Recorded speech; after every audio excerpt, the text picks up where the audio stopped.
Hello everyone. अभी अभी Bihar police अवर सेवा आयोग के द्वारा एक फॉरेस्ट रेंज ऑफिसर के वैकेंसी को जारी किया गया है। तो इस वैकेंसी के अंदर क्या क्या योग्यताएं हैं, क्या एग्ज़ाम पैटर्न है, कैसे फॉर्म फिल करना है, इन सब को लेकर के हम डिटेल में यहाँ पर आपको बताने वाले हैं। चलिए स्टार्ट करते हैं। तो ये दोस्तों, सबसे पहले तो ये जो वैकेंसी है बिहार सरकार पर्यावरण वन एवं जलवायु परिवर्तन विभाग में फॉरेस्ट रेंज ऑफिसर का जारी किया गया है। अब इसका जो एग्ज़ाम को मतलब जो फॉर्म को फिल करने का जो स्टार्ट डेट है वो 16 जुलाई 2026 है और लास्ट डेट जो है आपका 16 अगस्त 2026 है। अब यहाँ पर अगर बात करें तो ये जो पोस्ट का नाम है फॉरेस्ट रेंज ऑफिसर और इसका जो ग्रेड पे है वो आपका लेवल 6 है। यानी कि लेवल 6 का जॉब है, मतलब कि 4200 ग्रेड पे का जॉब है।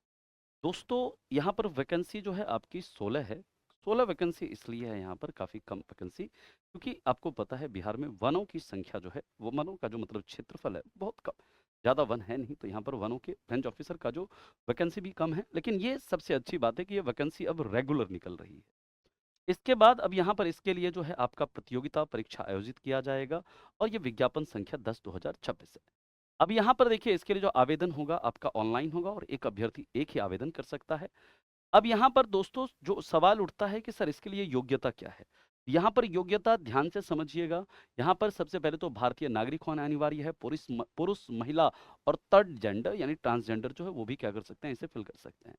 अभ्यर्थियों की शैक्षणिक योग्यता ये आपका 1 अगस्त 2025 तक, 1 अगस्त 2025 तक यहाँ पर ये ध्यान दीजिएगा कि 1 अगस्त 2025 तक जो है न्यूनतम शैक्षणिक योग्यता जो है आपका, जो पशुपालन, पशु रोग विज्ञान, वनस्पति विज्ञान, रसायन विज्ञान, भूगर्भ विज्ञान, गणित, भौतिक शास्त्र, सांख्यिकी और जंतु विज्ञान विषयों में कम से कम एक विषय, इसमें से कोई भी एक विषय के साथ आपका क्या हो, स्नातक की डिग्री हो, या फिर आप एग्रीकल्चर में आपने ग्रेजुएशन किया हो, या फिर फॉरेस्ट अथवा अभियंत्रण में किसी भी मान्यता प्राप्त विश्वविद्यालय समकक्ष से स्नातक की डिग्री आपने धारण की होनी चाहिए। ठीक है। अब देखिए, यहाँ पर जो उम्र सीमा की गणना है ये आपका कब से किया जाएगा, 1 अगस्त 2025 से किया जाएगा। और 1 अगस्त 2025 तक आपका जो मैट्रिक का सर्टिफिकेट है या मैट्रिक या उसका जो समकक्ष सर्टिफिकेट है उसके अकॉर्डिंग जो आपका जो सामान्य वर्ग है, सामान्य वर्ग के अनारक्षित जो पुरुषों के लिए न्यूनतम 21 वर्ष और अधिकतम 37 वर्ष होना चाहिए। महिलाओं के लिए न्यूनतम 21 वर्ष और अधिकतम 40 वर्ष होना चाहिए, अनारक्षित कोटि के पुरुषों और महिलाओं के लिए। पिछड़ा वर्ग और अत्यंत पिछड़ा वर्ग जो कोटि के पुरुषों और महिलाओं एवं थर्ड जेंडर के लिए न्यूनतम 21 और अधिकतम क्या 40 वर्ष होना चाहिए।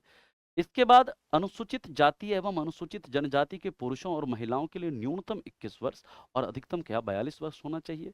बिहार राज्य के वैसे सरकारी सेवकों को उच्चतर, अगर आप मान लीजिए हायर ग्रेड पे में अगर आप जाना चाहते हैं तो उसके लिए अगर आप इस कॉम्पिटिटिव एग्जाम में पार्टिसिपेट करते हैं तो आपको आयु सीमा में 5 वर्ष का छूट दिया जाएगा। यानी कि अगर जैसे मैक्सिमम 37 ईयर, हर उसमें कैटेगरी में आपको 5 वर्ष का छूट मिलेगा, जिन्होंने नियमित सेवा में मिनिमम यानी कि आपने अगर उस सर्विस में 3 वर्ष अगर आपने कंप्लीट कर लिया है तब। इसके बाद और भी बाकी रियायत का यहाँ पर दिया गया है। अब ये यहाँ पर फिजिकल जो आपका उम्मीदवार की आयु की गणना, ये चीज याद रखिएगा, मैट्रिक या समकक्ष परीक्षा में उत्तीर्ण जो मतलब जो उल्लिखित है उस जन्म तिथि के आधार पर किया जाएगा। यानी मैट्रिक या सर्टिफिकेट में जो आपका मतलब डेट ऑफ बर्थ है उसी के आधार पर आपका क्या किया जाएगा, मतलब एज का गणना किया जाएगा। अब यहाँ पर देखिए जो आपका शारीरिक समर्था परीक्षण जो उसके मानदंड क्या है।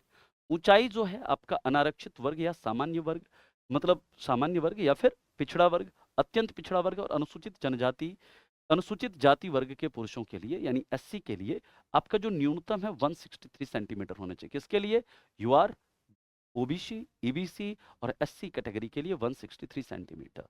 अनुसूचित जनजाति के पुरुषों के लिए न्यूनतम कितना 152.5 सेंटीमीटर होना चाहिए। अनारक्षित सामान्य वर्ग, पिछड़ा वर्ग, अत्यंत पिछड़ा वर्ग, अनुसूचित जाति वर्ग की महिलाओं के लिए न्यूनतम 150 सेंटीमीटर होना चाहिए और अनुसूचित जनजाति की महिलाओं के लिए न्यूनतम ऊंचाई 145 सेंटीमीटर होना चाहिए। यह हाइट का पूरा सीना जो है ये सिर्फ पुरुषों के लिए होगा और अनारक्षित वर्ग, पिछड़ा वर्ग, अत्यंत पिछड़ा वर्ग, अनुसूचित जाति एवं अनुसूचित जनजाति के पुरुषों के लिए यानी सभी के लिए जो बिना फुलाए सीना 79 सेंटीमीटर होना चाहिए और फुलाकर 84 सेंटीमीटर होना चाहिए। और इसके मतलब कि फुलाने के बाद और सीना और उसके पहले जो है उसमें अंतर कितना होना चाहिए, 5 सेंटीमीटर का होना अनिवार्य है। महिलाओं में ये नहीं नापा जाएगा। थर्ड जेंडर के लिए विशेष आपका जो यहाँ पर प्रावधान यहाँ पर लिखा हुआ है। अब नियुक्ति की प्रक्रिया जो है इसको आप ध्यान से समझिएगा। नियुक्ति की प्रक्रिया जो है यहाँ पर 2 चरणों में होगी। एक जो होगा आपका लिखित परीक्षा होगा, मतलब 3 चरणों में। एक तो आपका लिखित परीक्षा होगा, उसके बाद आपका साक्षात्कार और उसके बाद फिर शारीरिक सामर्थ्य परीक्षण होगा और उसके आधार पर आपका चयन होगा। यहाँ पर लिखित प्रतियोगिता परीक्षा की बात करें तो याद रखिएगा, लिखित प्रतियोगिता परीक्षा में आपका जिनको भी लिखित परीक्षा में बुलाया जाएगा, यह आपका 2 पत्र होगा उसमें। यानी कि 2 प्रश्न पत्र होंगे। प्रथम प्रश्न पत्र जो होगा वो आपका किसका होगा? वो आपका होगा हिंदी का होगा और उसमें 50 एमसीक्यू टाइप के क्वेश्चन होंगे जिसके लिए 100 अंक आपको मिलेंगे। और ये हिंदी जो है ये आपका क्वालिफाइंग नेचर का होगा, यानी कि इसमें आपको 30% अंक प्राप्त करना अनिवार्य होगा, अन्यथा आपको अयोग्य घोषित कर दिया जाएगा। और यहाँ पर दोस्तों यानी 50 क्वेश्चन है, 100 अंक है, तो एक क्वेश्चन के लिए 2 अंक है। और अगर इसमें आप नेगेटिव करेंगे तो यहाँ पर भी देखिए नेगेटिव है, क्योंकि लिखा है प्रत्येक सही उत्तर के लिए 2 अंक दिया जाएगा और प्रत्येक गलत उत्तर के लिए 0.2 अंक काटा जाएगा, यानी कि 1/10 क्या है आपका नेगेटिव है, 1/10 क्या है आपका नेगेटिव है।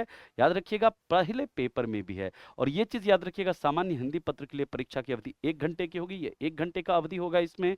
और ये सिर्फ और सिर्फ क्या होगा? क्वालिफाइंग नेचर का होगा, क्योंकि लिखा है इसका प्राप्तांक मेधा मेधा के अवधारण में, यानी कि जो मेरिट लिस्ट को बनाने में नहीं जोड़ा जाएगा। अब द्वितीय प्रश्न पत्र जो है इसमें आपका ये मेन पेपर होगा। यहां पर आपका जनरल स्टडीज का होगा, ये सामान्य अध्ययन का होगा, जिसमें सामान्य ज्ञान, करंट अफेयर्स, सामान्य विज्ञान, सिविक्स यानी पॉलिटी हो गया, इसके बाद आपका हिस्ट्री हो गया, ज्योग्राफी हो गया, इंडियन ज्योग्राफी लिखा है, गणित एवं मानसिक योग्यता, मैथ और जो आपका रीजनिंग जो होता है वो होगा। उससे संबंधित टोटल कितने 100 क्वेश्चंस होंगे, जिसका पूर्णांक कितना होगा? 300 होगा, यानी 100 क्वेश्चन एंड 300 मार्क्स होंगे। और यहाँ पर परीक्षा की अवधि कितनी? 2 घंटे की होगी। साथ ही साथ यहाँ पर प्रत्येक सही उत्तर के लिए 3 और गलत उत्तर के लिए कितना 0 पॉइंट, मतलब सही उत्तर के लिए 3 अंक दिया जाएगा और गलत उत्तर के लिए 0.3 अंक काटा जाएगा। यानी कि यहाँ पर भी जो दूसरा पत्र है, दूसरा प्रश्न पत्र है, इसमें भी आपका 1/10 नेगेटिव होगा, याद रखेंगे।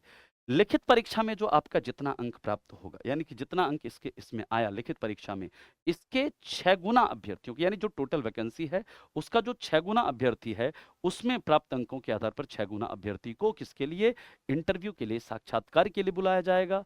साक्षात्कार हेतु अर्हता प्राप्त अभ्यर्थियों की पर्याप्त संख्या में अनुपलब्धता की दिशा में उक्त अनुपात को उपयुक्त रूप से कम किया जा सकता है, लेकिन जो 6 गुना तो बुलाया ही जाएगा। अगर मान लीजिए उतना है ही नहीं कैंडिडेट तो फिर इसे घटाया जा सकता है।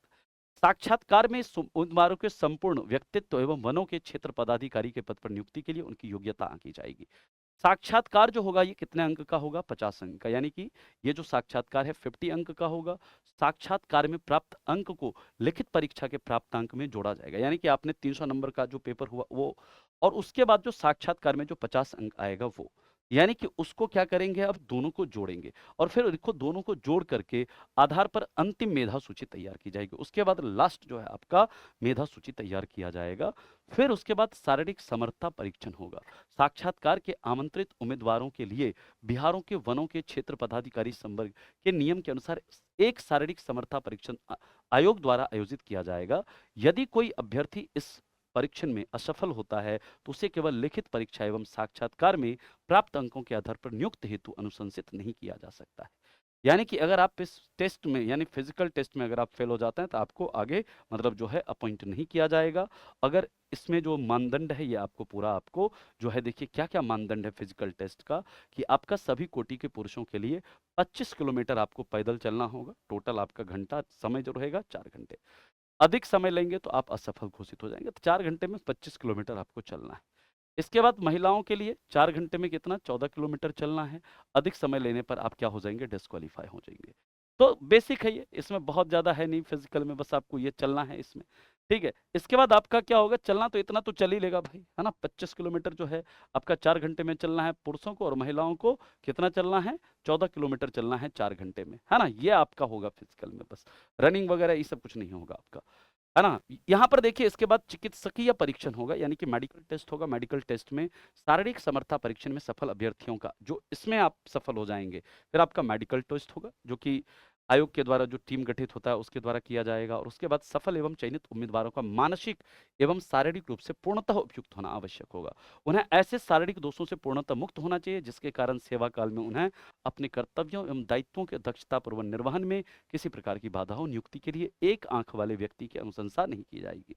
ये चीज साफ साफ लिखा है। अगर किसी का मान लीजिए एक ही आई वो है ठीक है, दूसरा आंख अगर ठीक नहीं है तो उसकी अनुशंसा नहीं की जाएगी, ये साफ साफ लिखा हुआ है। इसके बाद मेधा सूची जो है, कैसे बनेगा मेधा सूची?